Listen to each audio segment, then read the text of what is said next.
50 games, been quite the journey. Yeah, has been the journey, mate. I think Crippers 250 overshadows that a little bit, but mate, it has been a bit of a journey. I think going into my 10th year, I think it is now, so it's been a fair while on the list to get here. A few ups and downs along the way, but mate, it's something I'm really proud of to pull a jumper on the Giants and the Eagles jumper on 50 times. So no, it's exciting, but Crippers 250 overshadows that one, I think. Must be happy to have some continuity though. Yeah, definitely. I think going into this year and after I got dropped in round one, a big focus of mine was to get some consistency in my game, and not just on the field, but I guess into my personal life as well, and get some consistency. And it's something I've lacked throughout my career. So it was a really big focus. I worked with the welfare team in that space and the coaches about how that comes about, and put some things in place. And yeah, it's great to get that continuity, and the body's in a really good spot. And yeah, it's good to string a few games together. Without going into too much detail, can you enlighten us a bit about that? What you're doing differently? Yeah, I think there's a lot about routine. I think I'm someone that loves routine, thrives off routine, and it's something I've always had sporadically in my career, and I'll plan my days off and whatnot. However, it gets to a stage this time of the year, middle of July, when it's a bit colder and a bit harder, and you might go away from what's working with you, and you think it's just going to, I guess, happen. And as you get a little bit older and you start to see that, yes, it's important what you're doing at the footy club and getting that routine down pat, but also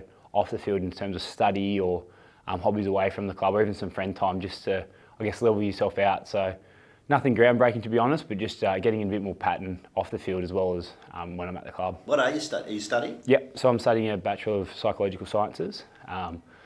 Not sure where it's going to take me at the moment, but I've been doing that for a few years now, and I've only got, I think, 5 or 6 subjects to go, and have that sorted, and then where that leads. Perhaps you can use it on a few opponents. Exactly right, mate. That's what I'm doing, studying the minds. In terms of what, you've been in the system now for 10 years, but only reaching that milestone this year and this weekend, that role that you can play, not necessarily on field, but off field, sort of mentoring others as they come through it maybe for the first time. What's that journey been like for you? Yeah, it's been interesting. I think in my first 2 years in Sydney, I was a long way off it. I was just a young kid, kind of finding my way, looked up to Shane Mumford a lot and kind of saw what he did. And then I think in my 3rd year, I did my ACL, and that was when I realised that there's more out there than footy. And I was in rehab, lucky enough, with Callum Ward at the time, and I learned a lot about, I guess, yourself and how you can lead without being on the field, and some things you can do away from the football side of things to continue to build those relationships, but also to build, I guess, yourself up at the footy club and to, I guess, have a positive impact on those around you. So I guess it's something that I've always had a big focus on, seeing I haven't been someone that's played 200 games. I think I played my first game when Clayton Oliver played his 100th and we got drafted together. So I had to look at other ways I could impact the club and influence those around me, and that was, I guess, through a little bit of leadership or studying the game, understanding the game plan, and be able to, I guess, instill that knowledge into a couple of younger guys that were coming through. Just on the younger players in the midfield, it is quite a young midfield. Can you talk us how that's emerging, how that's coming together? Yeah, it's really exciting. I think obviously you got Huey and Harley that are doing some incredible stuff, and then you throw Hoffy in there, who's been a defender for his first 50 games of his career, and now he's in the midfield doing some amazing stuff too. You got Hutchie and Ryan Marrick playing on the wings, and it's a really young midfield, but it's exciting for all of us. I think there's a lot of talent in there, and there's a lot of desire to get better, and I want to get better. So it's starting to click. Obviously on the weekend it wasn't what we wanted, and we kind of probably took a step backwards in that space, but the 10 weeks previous to that there were some really good signs. We started to see the way that we wanted to play, and the Eagles way, I guess, in a sense, and what that looked like, and those midfield guys, and especially the younger players, are a massive part of that. You know who you're rucking against on Sunday?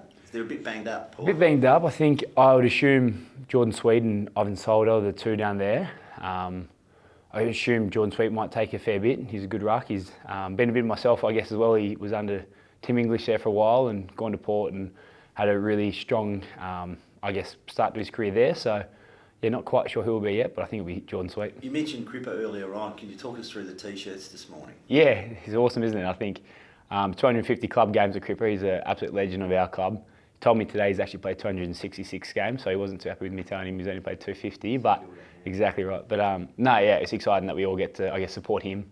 He's done some amazing things for this club, and as an older player of the competition and as of the club, he's really helping the young forwards in Malachi, Noah, all those guys that are coming through. So yeah, he's been a great player for this club. We don't hear much from him. What sort of a teammate is he? Yeah, he's very quiet, Cripper. He's comes from obviously Geraldton. He loves getting back home. He's a bit of a country lad. Doesn't say too much, but when he does speak, everyone listens. They know that when he's talking, he means it, and he's got a wealth of knowledge. So in a public forum, he doesn't, I guess, speak too much, but within our four walls, he's amazing, and even outside that, socially, he's a really good person to be around as well. Wins have been hard to come by this year. How important is it to really celebrate your own and Cripper's milestone this weekend as a club? Yeah, I think everyone's doing a lot for Cripper this week. I think everyone's really excited to see that and to bring the energy for him. And as I mentioned, he's a really loved player as a person at this footy club. So I'm sure everyone will be celebrating their own way and trying to put on their best show for him. Guess it's not something you play for. It's a very cliche thing to say, but it's not something you play for as those personal achievements. But when they do come along, it is nice to get a bit of acknowledgement. And 250 games isn't something that's taken lightly. So yeah, I'm sure everyone will celebrate that and hopefully put on a really good performance. A bit of a left fielder, but there's a bit of talk about an in-season tournament. There's a few models being thrown out there. As a player, are you supportive of that? Yeah, I haven't really got across it too much. I know there's always been a bit of conjecture around the fixture and how it can improve or what differences they can make. But if it was put to us as a playing group, obviously there'd be consideration into it. I'm not sure what it will look like or what the model would be. But yeah, it's interesting. I think they're always trying to improve the brand and make it better for the spectators. And if that's what it does, then I'm sure we'll get behind it. But I think it'd be a lot of work to go forward before it actually came into the competition. Richard, just ask you about Elliot Yeo. He's come out today and said he's not sure if he's going to make it back this season. How frustrating has it been as a teammate? You know what he's capable of, and just not having him out there all this time. Yeah, I'm sure it's more frustrating for himself. I think he's a competitor and he's a very good player, and I'm sure he wants to be out there and helping this young midfield grow and improve. He's very vocal in our meetings and he does a lot in that space too. So yeah, he's an absolute talent, and hopefully if he does get back at the end of the year, it'd be awesome, but I'm not sure where that's at. But yeah, him in our midfield mix would do a lot for us, and the likes of Harley and Huey love playing with him. So whenever he's back, it'd be a welcome addition.